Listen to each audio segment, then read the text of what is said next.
Hi, Anna.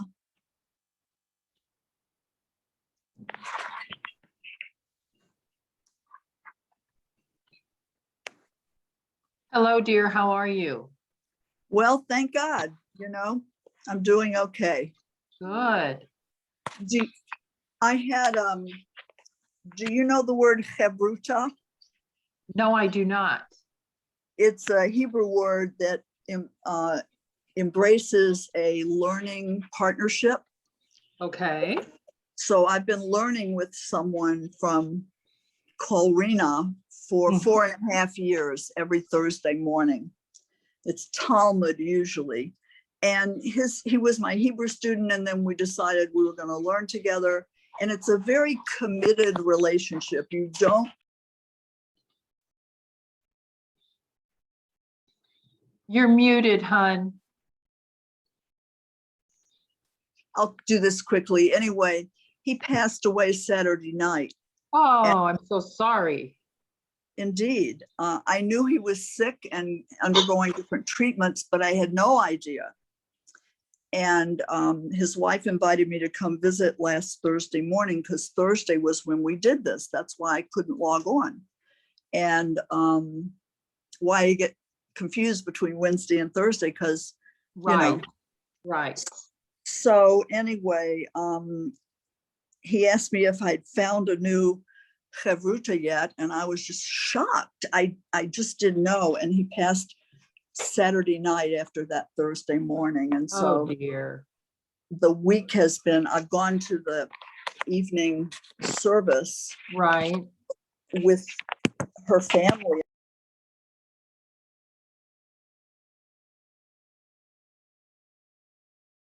You're muted again. Okay. I know. Anyway, I shouldn't take time for this, but No, I'm glad you shared that. I'm sorry that you're going through this, but it sounds like you certainly had some great experiences with him.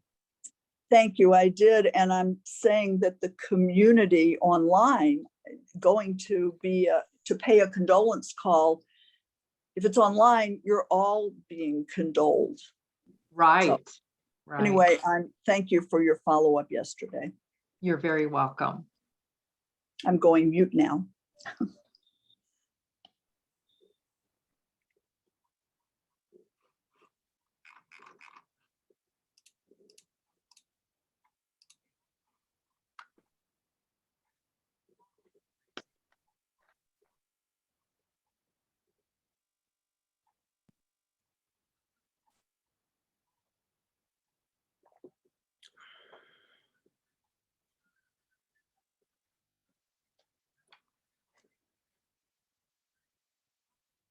Got to fix the hair. I saw a hair hanging down, so I had to deal with that.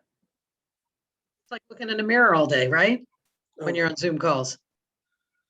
Zoom, Zoom, Zoom. Yay. I want to do what Citigroup did and just ban Zoom calls one day a week. Did you see that in the news? Yep. Well, this is I'll digress momentarily to my business. So this is where people say, oh no, the real estate business is going to end, right? No more office space. Here's the thing. This was fun when it started to work in your pajamas from home. Not so much anymore. And no one wants to be home anymore. And so I think people are going to start going back to the office more frequently when it's safe because, the dog barking during a work meeting or the kids needing something now that they're back in school. I feel like people are going to want to go back to work sooner rather than later.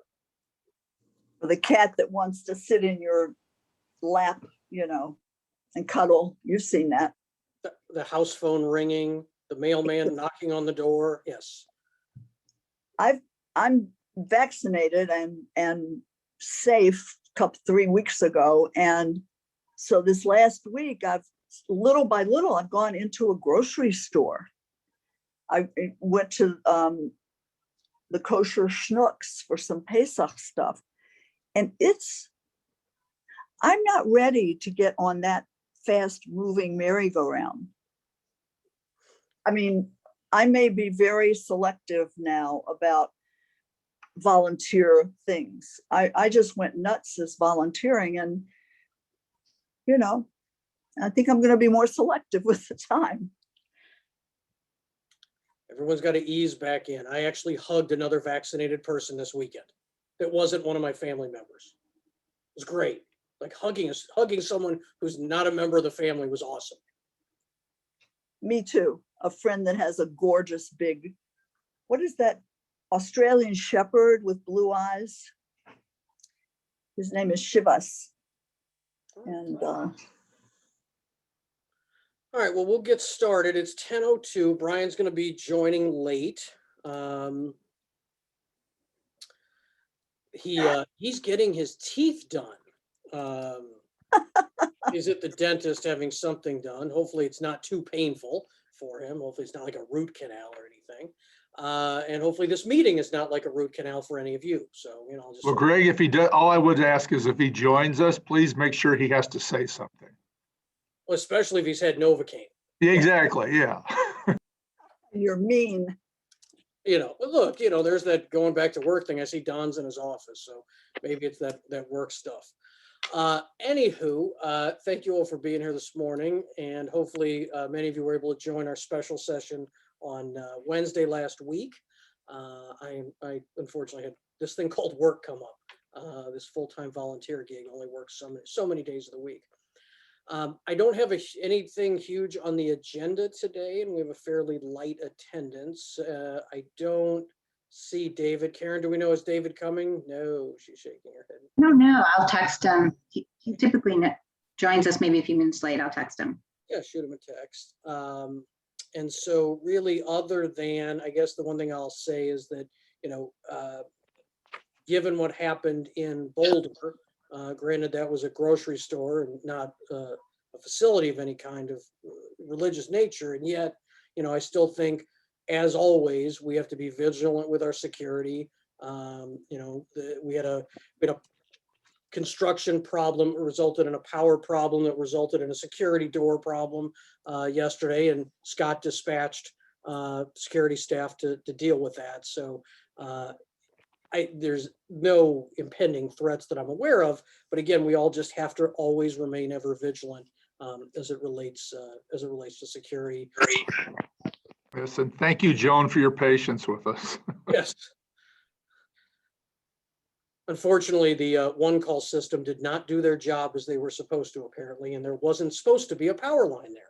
Yeah, it took out our phones, our computers, 2 buildings of power, fire alarms. It was pretty much the whole day of chasing everything down. So let's try not to have that happen again. Okay.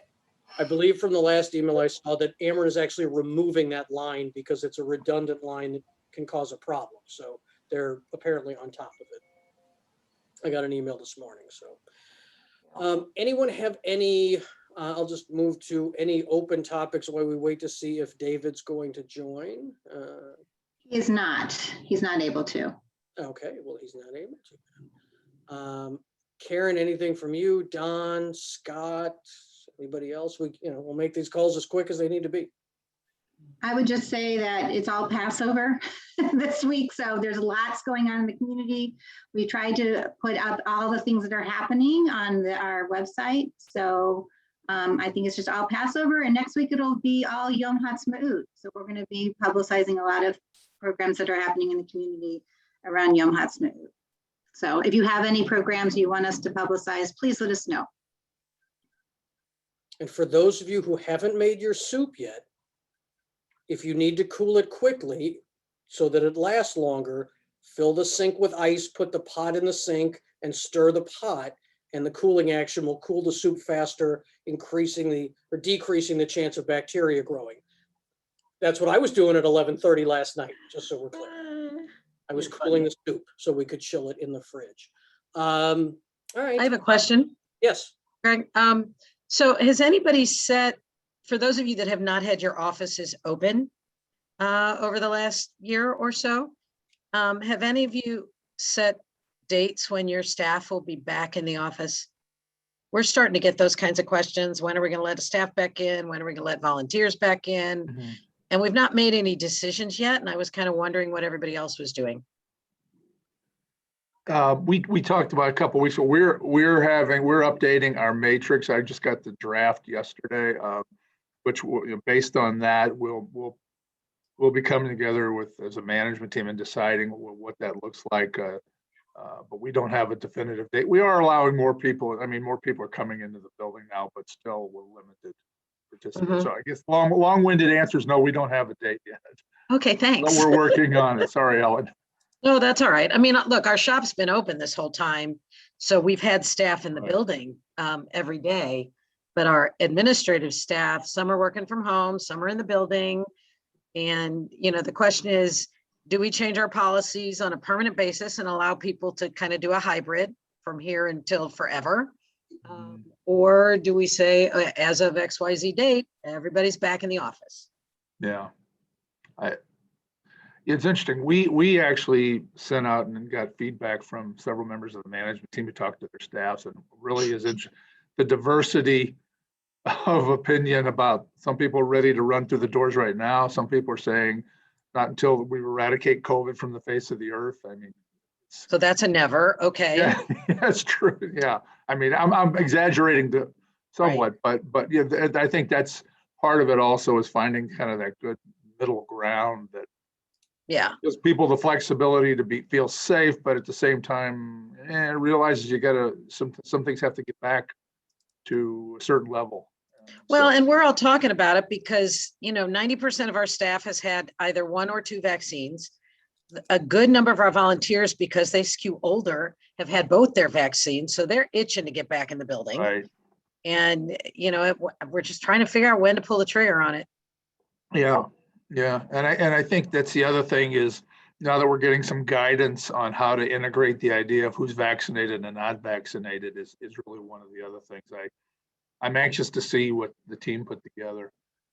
Because that's, now the CDC came out with guidance about interaction amongst vaccinated and non-vaccinated people, and that's gotta be part of it. I just gotta see how that works. So we will probably, I would hope we have clarity around our path forward in a couple of weeks. Okay, But we have talked to management team and all that. So. And I I think this also, is going to be, go ahead, Miriam. we were making plans for different departments to start coming back in who haven't been working here. And then we fortunately did not talk widely throughout our office. And then one of our pantry volunteers who was more than 3 weeks past their second vaccination got COVID, which was a great cautionary reminder to me that we don't have to rush and we shouldn't rush. And it you know, the symptoms were lessened, that, you know, he's fine. It's just, it's not, so we're not moving fast again, just to pay attention to that. well, and we're hearing more and more stories of people that are vaccinated that are getting COVID.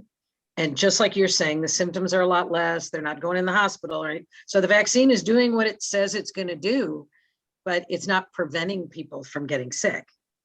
And it's not necessarily preventing it from transmission Right, either. right. I just heard Fauci this morning actually on the news and kind of begging again to just like hold fast, please. You know, there's uptick in like 20 states now of numbers, and the new variants are extremely virulent. Kids are getting them. So, you know, it seems like the public health officials are just saying, please hold the course, you know, where we had the government officials who had a different, you know, things that they're managing are maybe going in a different direction. So If you know, to remind everybody, you know, it depends on the vaccine, but, you know, in the case, for example, of Pfizer, 5% of the population is still susceptible to COVID. And all the people who don't have the vaccine and haven't gotten it. So you've got transmittability. You may, you know, as I understand it, you're 100% likely not to end up on a ventilator or die from it with the vaccine, but you can still get it and give it to someone who hasn't gotten it. And so I think to your point, to a number of your points, this is going to be an exercise in safety, an exercise in prudence and making good decisions, and not flipping the switch and going back to business. It's thinking about how to operate safely. And again, relative to what, do you have 100% vaccination in the office? In the case of Ellen in the store, right? Can't guarantee the customers are vaccinated, right? So Right. the clients with Miriam, you know, so it's going to be, as like most things, messy. And we can just do the best we can and follow prudent guidelines from, the federal and state health officials. It's also, I think, important to take into consideration that 3 to 5% of the public who's had COVID, which is a huge number of people, are having ongoing long-term ramifications from the disease, which can be extremely debilitating. So, and that's people of all ages. And so it's really important, to put all that in the consideration bucket, Right. Mhm. Well, it also forces you to look at your HR policies too, because, most folks, you got 2 weeks of sick leave or whatever it is, you don't have 8 or 10 weeks. And a lot of places don't have long-term disability leave. And how do you handle those employees? Because you want to keep them, you don't want to lose them. But you also don't have the policies to accommodate what it is they need based on these kinds of outcomes. And so it's a juggling act, ongoing. Right. All right, anybody have anything else? Since we don't have David, Brian apparently, well, he must be getting all his teeth pulled. I don't know what he's going, his dental thing. Yeah, I had a follow-up question, Greg. So at our Yes. last call, when we talked about reopening processes and procedures, and I think it was offered that there was going to be some kind of a meeting with an attorney to help provide guidance on, some of those liability waivers that were recommended by David. And I was just wondering if you had an idea of what that timeline might look like. That was Greg. That was the meeting I led. Thanks for the reminder, Jen. We'll get somebody, we'll find a resource and get it on the calendar, I would hope. And I think because it's so timely in the next couple of weeks, if we can. Okay, thank you. Thank you. I appreciate the reminder. So Yeah, can I no. share some good news? Love good news. Okay, so yesterday, NCJW was named as one of the top 21 places for women to work in the St. Louis region by the Women's Foundation of Greater St. Louis. Congratulations. It's great. I just like to share the good stuff too. Good. We gotta have good stuff. I thought you were gonna earlier ask me a question about my soup cooling technique, No, I did kind of the same thing last night, Greg, so I'm right there with you. House smells like garlic and chicken. Mhm. All right, well, unless anybody has anything else, I'm not gonna try to rush us off the call, but any other topics we need to cover?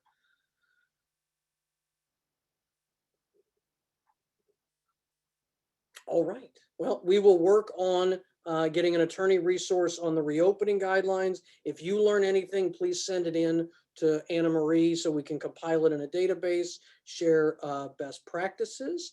I hope you all have a very happy Passover and a wonderful early Shabbat, and look forward to seeing you all.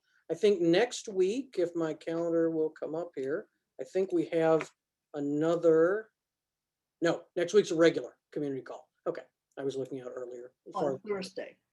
On Thursday, yes, Thursday, same bat time, same bat channel. Great to see you all. Have a great week. If you think of something after you hang up, email, call, whatever works, and we'll see you soon.